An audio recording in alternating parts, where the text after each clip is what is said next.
Здравствуйте, на телеканале БСТ время подводить итоги недели. В студии Анастасия Ильчебаева. И сейчас коротко о том, что ждет в выпуске.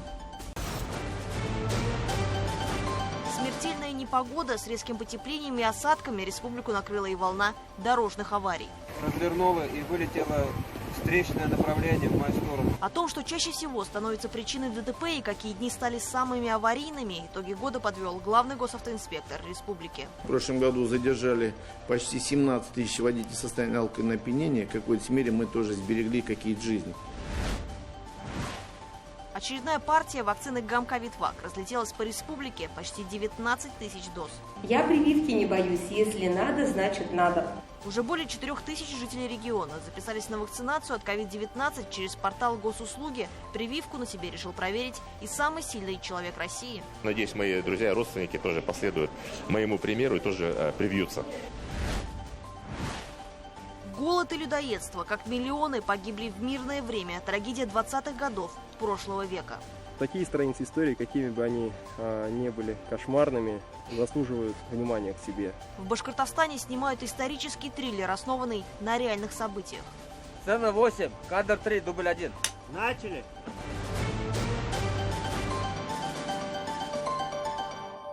В Уфе агрессивные подростки напали на пассажирскую маршрутку. На одной из остановок по непонятным причинам парни начали закидывать пазик снежками. Как сообщают очевидцы, автобус остановился, и в этот момент в лобовое стекло прилетел кусок льда. Один из пассажиров пытался успокоить малолетних нападавших, но те стали угрожать уже мужчине.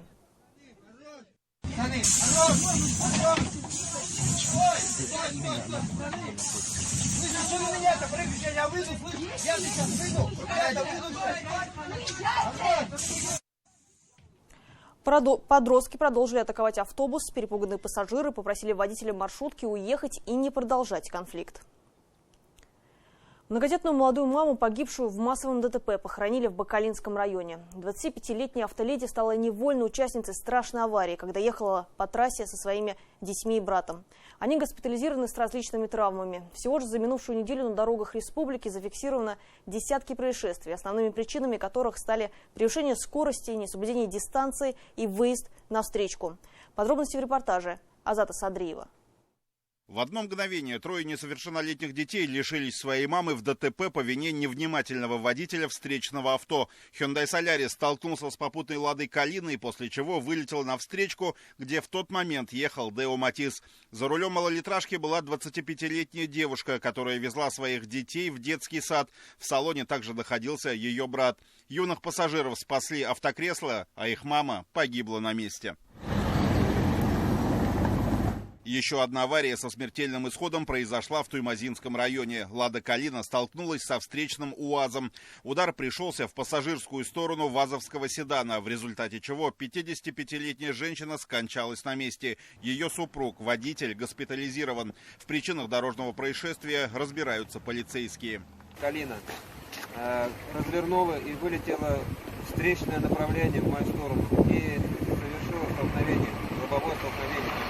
За минувшую неделю в Башкирии произошло 36 ДТП, в которых погибло 4 человека, 49 травмировано. Статистика резко возросла в последние 2 дня, когда на республику обрушился мощный снегопад. На дорогах образовалась гололедица. Чтобы избежать более серьезных аварий, были введены ограничения на движение больших грузов, автобусов и такси по федеральным трассам. Количество аварий в условиях непогоды, то есть в метель и в снегопад, увеличивается в 2 раза. Вместе с этим растет и тяжесть последствий. Все участники дорожного движения, попавшие в трудную ситуацию на дороге, могут круглосуточно обращаться за помощью в подразделении госавтоинспекции.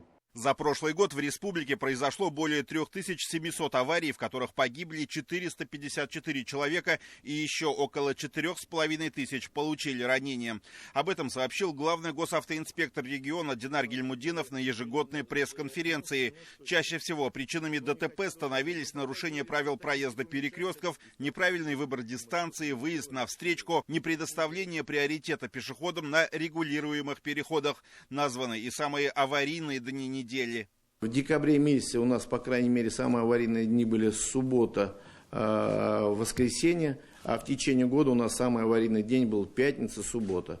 Но мы в декабре пересмотрели для того, чтобы инспектора, по крайней мере, могли оказать помощь, так скажем, участникам дорожного движения.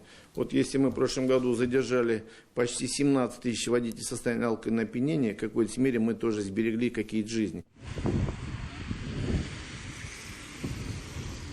В выходные инспекторы ГИБДД провели масштабный рейд по всей республике. К коллегам присоединился и главный госавтоинспектор Башкортостана. А как вы здесь водительский тренинг? Я только вот управляю. Да что вы говорите? В 2014 году вас лишили прав. Я, к сожалению, не знал. А как вы не знали? Тогда просто вот передвигался. Уйти от ответственности водителю все же не удалось. Теперь мужчине грозит административный арест. Машину инспекторы поместили на штрафстоянку. В ходе профилактического рейда сотрудники ДПС по всей республике задержали 64 нетрезвых водителя, выявили порядка 3000 нарушений правил дорожного движения. Вон на полу, посмотрите. Начал на меня прыгать сзади. А эти кадры снял уфимский таксист. Буйный пассажир сначала прямо в салоне иномарки избил свою спутницу, а потом с кулаками набросился на водителя во время движения. Эта история вполне могла пополнить статистику аварийности на дорогах, если бы не проезжающий мимо экипаж ДПС. Инспекторы задержали нетрезвого мужчину. Между тем, на смену рекордной февральской оттепели пришла более традиционная для этого времени погода. Синоптики прогнозируют похолодание до минус 30 градусов и ниже на дорогах гололед. Госавтоинспекция призывает водителей соблюдать скоростной режим, а пешеходов быть внимательными, переходя дорогу. Азат Садреев. Итоги недели. Уфу с крупными мировыми столицами свяжут прямые авиарейсы. О новых предполагаемых направлениях рассказал глава республики. Это Баку, Ереван, Минск и Тель-Авив. Ради Хабиров отметил необходимость увеличения количества международных и межрегиональных авиарейсов. Тем более, что в Уфимском аэропорту пассажиров готов провожать и встречать обновленный терминал. Все подробности у Руслана Батыргареева. 1200 человек в час. Пропускная способность терминала внутренних воздушных линий вырастет более чем в 2 раза. И все благодаря введенному в эксплуатацию новому корпусу. Главу Башкортостана и руководитель Росавиации знакомят с инфраструктурой нового терминала. Мы сейчас можем обслуживать более 4 миллионов 200 пассажиров всеми терминалами, из них 2,5 миллиона внутренних пассажиров. Телетрапы, комплексы обработки багажа, информационные системы, здание площадью более 16 тысяч квадратных метров оснащено всем необходимым оборудованием и соответствует международным стандартам. Появилась у аэропорта и новая вышка для производственно-диспетчерской службы. Отсюда осуществляется контроль за работой наземных служб и перемещением воздушных судов по всей площади маневрирования. Из новой диспетчерской вышки все как на ладони. Обзор 270 градусов позволяет наблюдать за работой не только по мониторам, но и видеть вживую, что происходит на перроне. А эти люди как раз отвечают за передвижение воздушных судов вне взлетной полосы. В Уфимском аэропорту сконцентрирована одна из крупнейших площадок в России по обслуживанию авиатехники. Здесь расположены 2 центра авиакомпании «ЮТР» по техническому обслуживанию самолетов иностранного и отечественного производства. После ознакомления с производственными мощностями воздушного перевозчика глава Башкортостана вместе с руководителем Росавиации вручили государственные и ведомственные награды работникам воздушной гавани. Почетную грамоту республики из рук главы региона получила и Альфира Шалганова. Старшая медсестра медсанчасти воздушных ворот работает в Уфимском аэропорту уже 36 лет. 2020 стал нелегким, говорит медработник. Трудиться пришлось в условиях пандемии, но они справились с поставленными задачами. Наша медсанчасть обслуживает работников аэропорта. Еще в медсанчасти есть подразделение врачебный здравпункт, который работает круглосуточно. И обслуживает летный состав, предполетный медосмотр проходит, и также пассажирам оказывает помощь.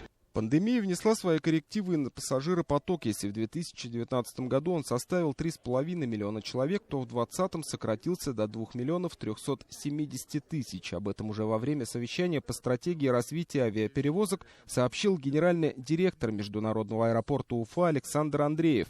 Руководитель воздушной гавани надеется, что ситуация с коронавирусной инфекцией продолжит меняться в лучшую сторону, и пассажиропоток в ближайшее время выйдет на прежний уровень. Этому должны способствовать и снятие ограничений на международные авиасообщения. Пандемия несколько снизила объемы перевозок, но Примечательно то, что в этот период развитие аэропорта не остановилось, что руководство республики думает не о сегодняшнем дне, а о завтрашнем дне вместе с руководством аэропорта. И строительство этого аэропорта – это стратегическая задача, которая была выполнена в достаточно короткий срок. Построенный терминал начнет работать уже этой весной после завершения строительства теплого перехода и первоначально будет принимать вахтовых пассажиров, а с апреля 2021 года здесь приступят к полноценному обслуживанию жителей и гостей региона. Но на этом модернизация воздушных ворот столицы республики не завершится. К 2024 году большие планы, ведь Уфа отметит свое 450-летие. Мы должны две задачи выполнить до 2024 года. Первое, то, что касается терминальных корпусов, мы эти работы завершим. Мы соединим галереи, соответственно, новый терминал с этим терминалом. Мы зайдем в старые терминалы, посмотрим, где нужно нам подновить и, соответственно, привести в порядок. У нас будет входная группа совсем другая, такая впечатляющая. Вы, наверное, видели сегодня наш проект. Поэтому эту часть в 2024 году мы завершим. Сложение несколько другая часть, которая связана с инфраструктурой аэродрома непосредственно. Рулежки, места для стоянки самолетов и другая инфраструктура, которую также необходимо модернизировать. В этом вопросе без федеральной поддержки не обойтись. Здесь уже предстоит вести диалог с председателем правительства страны на самом высоком уровне, отметил Ради Хабиров. Параллельно с этим руководство республики работает над расширением межрегиональных авиамаршрутов, минуя Москву, которая субсидируется из регионального бюджета. Речь об этом шла сегодня во время рабочей встречи главы республики с генеральным директором авиакомпании «ЮТР». Свердловск, Екатеринбург, Тюмень, Казань. Мы сначала начинали с дотаций, сегодня это все перешло уже в нормальную, коммерческую деятельность. Мы не берем денег из бюджета, это все самоокупаемое. То есть вот так это и должно быть. Благодаря господдержке авиакомпания получает возможность открыть дополнительные направления на карте межрегиональных воздушных перевозок. В планах запустить новые рейсы из Уфы еще в 4 российских города. Участники встречи также обсудили возможность открытия новых международных направлений из столицы Башкортостана, чтобы удовлетворить потребности жителей республики во внешнем туризме. Руслан Батыргареев, Артур Ханов, Владимир Шевчук и Виктор Демидов. Итоги недели. Уфа. 4 человека скончались от коронавируса в республике за минувшие сутки. За весь период умерли 204 заболевших. Согласно оперативным данным, в регионе ковид подтвердился еще у 164 человек и у 201 пациента выявлена внебольничная пневмония. В стационарах находится 303 больных, из них в тяжелом состоянии 48 на ИВЛ. В республике продолжается добровольная вакцинация от коронавируса. Уфимское моторостроительное объединение уже получило для своих работников более 1000 доз препарата Гамковид-Вак. Иммунизация проходит без отрыва от производства. Более 4000 жителей региона записались на вакцинацию от COVID-19 через портал Госуслуги.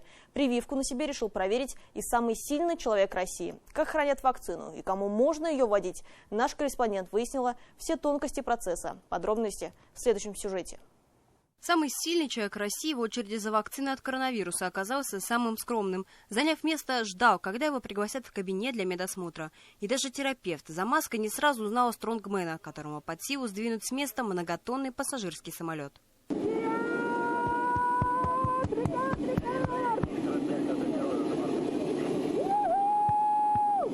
Если во время очередного рекорда сердцебиение Эльбруса Нигматуллина зашкаливало, то перед вакцинацией он совершенно спокоен, давление тоже в норме. Медработник не выявил у него противопоказаний. В прививочном кабинете сама процедура заняла не более минуты. Выйдя в коридор, атлет признался, кто же смог уговорить самого сильного человека России сделать укол от коронавируса. В нашей семье я первый, кто на это пошел, и когда с женой на эту тему разговаривали, она говорила: Эльбрус, давай ты будешь первый, мы на тебя посмотрим, ну а затем все придем, ну а все остальные наши, семья моя, ну и я надеюсь, мои друзья и родственники тоже последуют моему примеру и тоже привьются. Повторную прививку нужно будет сделать через 3 недели. Лишь после этого Гамковид-Вак заработает на 100%. Но вакцинации подлежат не все граждане, есть ограничения. Беременным и кормящим мамам, онкобольным введение сыворотки противопоказано. Кроме того, ставить антиковидную прививку нельзя и тем, кто перенес инфекцию в течение последних 6 месяцев. Показания есть, они предусмотрены производителем вакцины. Это в первую очередь острые респираторные вирусные инфекции. То есть если вы в настоящий момент болеете, у вас сопли, температура, то, конечно, вакцинироваться не стоит. Если вы только недавно переболели, буквально несколько дней, то стоит немножко подождать. УМПО – одно из крупнейших предприятий республики, на котором трудится более 20 тысяч рабочих. Чтобы вакцинировать персонал без отрыва от производства, с января процедуру проводят прямо на территории объединения, сразу в 3 здравпунктах. Морозильник померяю 18-20 градусов холод. Мы достаем из коробки флакон, ставим на рабочий стол.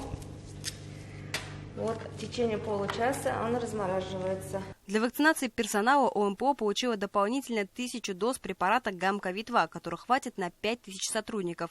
На прививку многие приходят сразу всем цехам. Я прививки не боюсь. Если надо, значит надо. Сегодня я прохожу второй этап вакцинации от новой коронавирусной инфекции. Полным ходом вакцинация идет и в Янауле. Проверить действие прививки на себе решили местные журналисты и медицинские работники. Раушания Хузина, медсестра, сделала себе уже 2-ю дозу. Первая вакцина у меня была 12 января. Получила я. Дома, конечно, температура чуть-чуть была, 37, наверное. Потом, рука болела. И так, в принципе, ничего такого.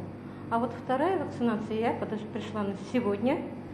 Вроде пока ощущаю себя хорошо, не знаю потом, как будет. Но так все хорошо. Поэтапное вакцинирование работников от коронавируса начал и аэропорт Уфа. Первую прививку сделали 40 человек. До этого они сдали анализы на отсутствие антител к COVID-19 и проверились на наличие противопоказаний. Всего в аэропорту 1500 сотрудников. На данный день я не болею, то есть чувствую себя хорошо и хочу обезопасить своих близких. Наши сотрудники, они ежедневно контактируют с большим количеством людей. И поэтому мы, конечно, должны все предпринять усилия для того, чтобы сохранить здоровье коллег и пассажиров. Победить коронавирус можно, достигнув коллективного иммунитета. Если вы еще не переболели ковидом, то вакцинация позволит получить антитела для защиты организма. Как только появилась возможность, я решил сделать прививку. Потому что, в принципе, это ответственность. Ты берешь на себя ответственность, когда мы, волонтеры, очень часто контактируем с пожилыми людьми из группы риска, чтобы их не заразить, и самому не заразиться. Решил сделать прививку. Желающих получить заветные антитела оказалось немало. Через портал госуслуги на вакцинацию от COVID-19 записалось уже свыше 4000 жителей республики. У каждого, кто выбирает прививку, причины разные, но цель одна – сохранить здоровье и не заразить близких. Агуль Хатыпова, Азат Садреев, Роберт Давлетбердин, Родион Матвеев. Итоги недели. На неделе в Башкортостане приняли 3-й пакет мер по повышению устойчивости экономики. Общая сумма составила 9,7 миллиардов рублей. В отличие от первых 2, новый комплекс должен стать настоящим драйвером развития. Как отметил глава региона, экономика республики сразу по нескольким направлениям чувствует себя лучше, чем во многих других российских субъектах. Но взятые темпы нужно не просто сохранить, а превзойти. Амбициозные задачи в части привлечения инвестиций. В планах стоят 40 масштабных проектов на общую сумму не менее 20 миллиардов рублей. О том, как в регионе намерены выстраивать экономику, расскажет Артур Шамсудинов. Место, где будет рождаться большой бизнес. Вот так сейчас выглядит площадка самого крупного в республике индустриального комплекса. 20 тысяч квадратных метров, площадь 2 производственных корпусов, и это не считая прилегающего участка. Пока здесь вовсю работают строители, но уже к середине года свои производственные цеха начнут открывать резиденты. Окончание строительства у нас запланировано было в июле месяце, с такими темпами, я думаю, что будет пораньше. Индустриальный парк Уфимский должен стать местом роста экономики. Выстраивать свой бизнес здесь выгодно. Зайдя на площадку, резидент может сразу начать работу. К тому же предприятия могут быть освобождены от налога на имущество. Весь сервис, начиная от уборки территории до охраны, ложится на плечи управляющей компании. Ну и еще одно неоспоримое преимущество – хорошая логистика. Прямой выезд на федеральную трассу М5 и выход на ветку железной дороги. Все условия, чтобы резиденты чувствовали себя как дома. 2 соглашения уже заключены. Первая компания специализируется на производстве стальных канатов. Вторая компания выпускает нефтегазовое оборудование. В настоящее время ведутся переговоры с компанией, с потенциальным резидентом, компанией, которая будет выпускать двери различного класса, различного назначения. Впрочем, это лишь начало. Инициатор проекта парка, Корпорация развития Башкортостана, в 2021-м ставит амбициозные цели по привлечению инвестиций в регион. Речь о 40 масштабных проектах на сумму не менее 20 миллиардов рублей. Новый стимул получит особая экономическая зона Алга, расположенная в Стерлитамакском и Ишимбайском районах. Сейчас на этой территории зарегистрировано 6 резидентов. Еще 3 в ближайшее время планируется пригласить на инвестчас. На 2021 год мы себе ставим цель еще порядка 7 резидентов привлечь. И по итогу закрыться где-то 16 резидентами за год и обеспечить 70% заполнение особой экономической зоны. Для поддержки экономики в Башкортостане принят 3-й антикризисный пакет. Он включает 66 мер на 9,7 миллиардов рублей.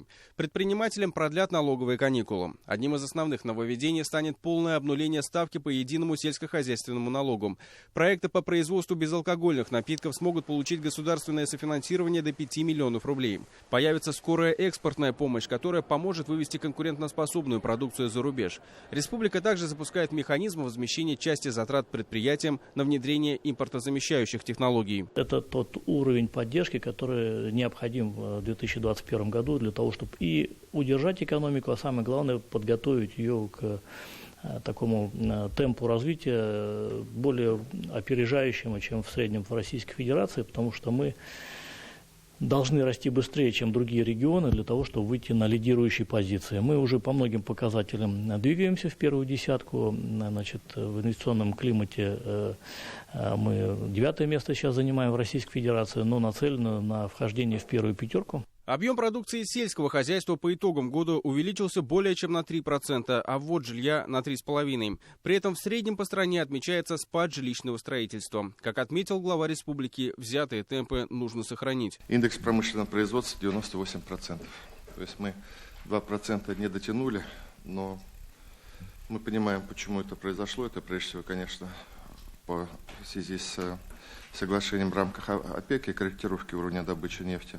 По России средний показатель 97,1, поэтому вот наши 98 вполне неплохо смотрится. Но, Андрей Геннадьевич, мы говорили, да, эту цифру надо доводить до 100% и перешагивать. Несмотря на пандемию, в республике удалось не допустить обвала экономики. Ограничения постепенно снимаются. И теперь основная задача, которая стоит перед правительством в этом году – направить ресурсы и энергию на восстановление докоронавирусных показателей. Артур Шамсудинов, Булат Садриев и Вадим Исламов. Итоги недели. А сейчас о событиях, без которых картина недели была бы неполной. Новости короткой строкой от моей коллеги Динары Тымасхановой.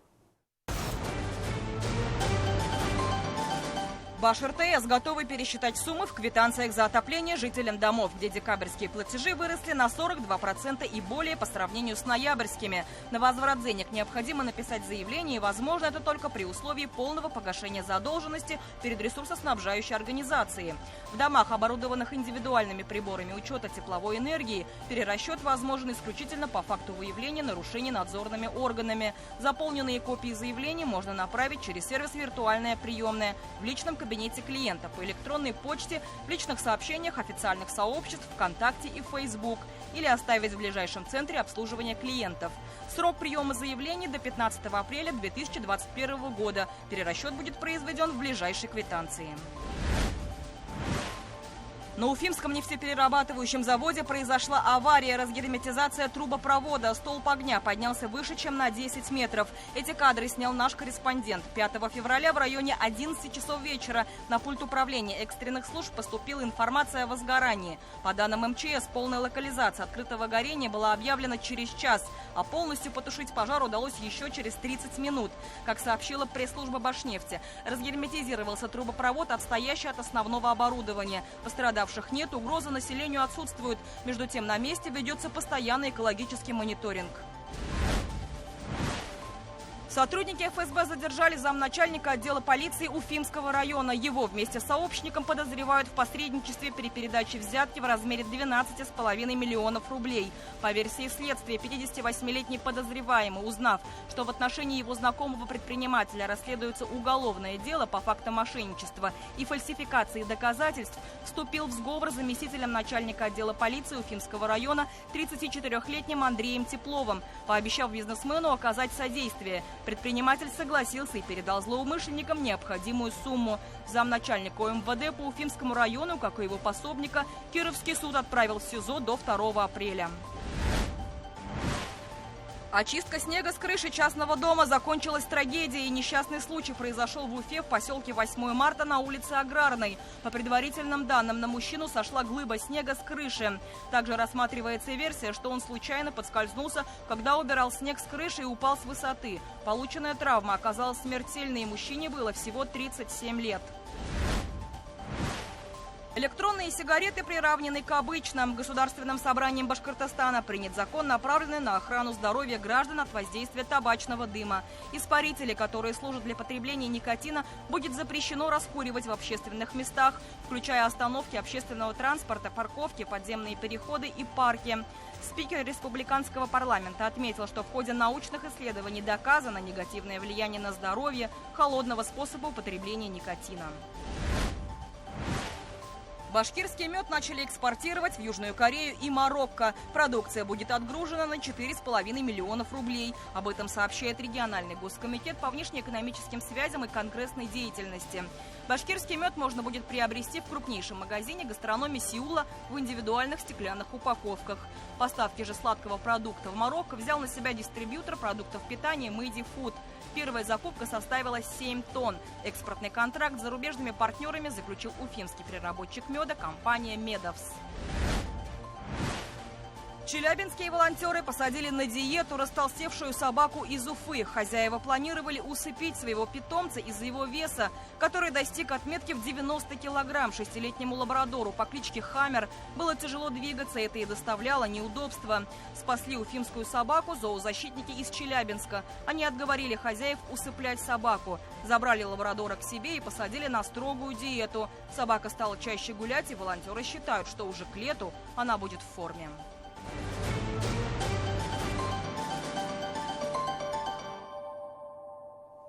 Голод, сотни тысяч погибших и людоедство. В Башкортостане снимает исторический триллер, основанный на реальных событиях. В 1920-е годы по советским городам и деревням прошел голод, унесший миллионы жизней. Самое страшное в истории России – одномоментная потеря людей не во время войны, а в относительно мирный период. Картина о трагедии начала 20 века, о цене совести и человеческой жизни. Как возрождается история и что происходит за кадром в материале Айгуль Хатыповой.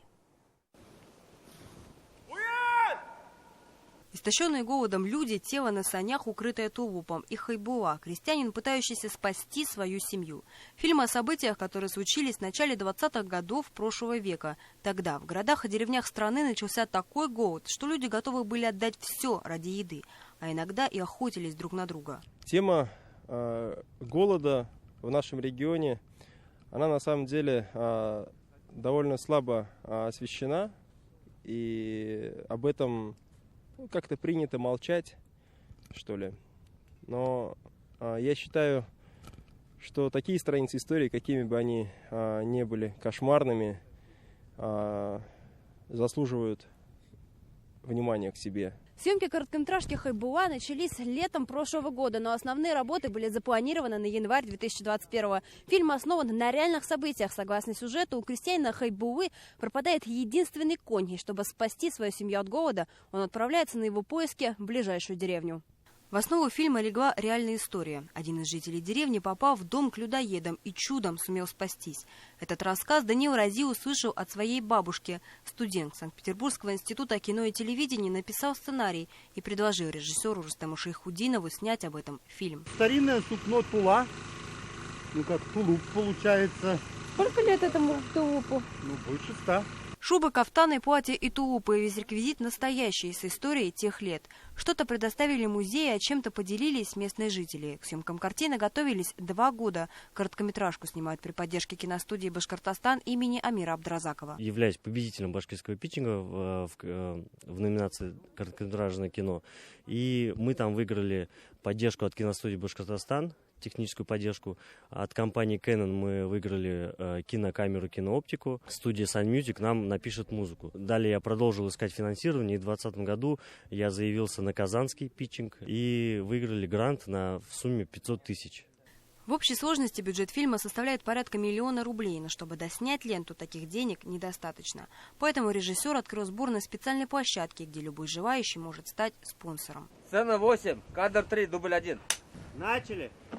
Показать фильм на широком экране планируют в начале 2022 года. Премьера картины совпала со столетием страшной даты. Фильм не о поиске виноватых. Это история о моральном выборе крестьянина Хайбулы. Картина о том, как остаться человеком в нечеловеческих условиях. Айгуль Хатипова, Вадим Исламов. Итоги недели.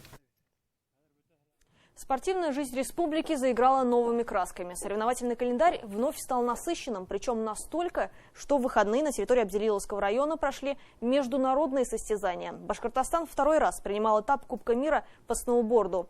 Решение о проведении состязаний окончательно приняли буквально пару недель назад с учетом антиковидного протокола. Спортсмены, представители комитета, волонтеры – все протестированные. Сноубордисты жили в так называемом пузыре, в чистой зоне.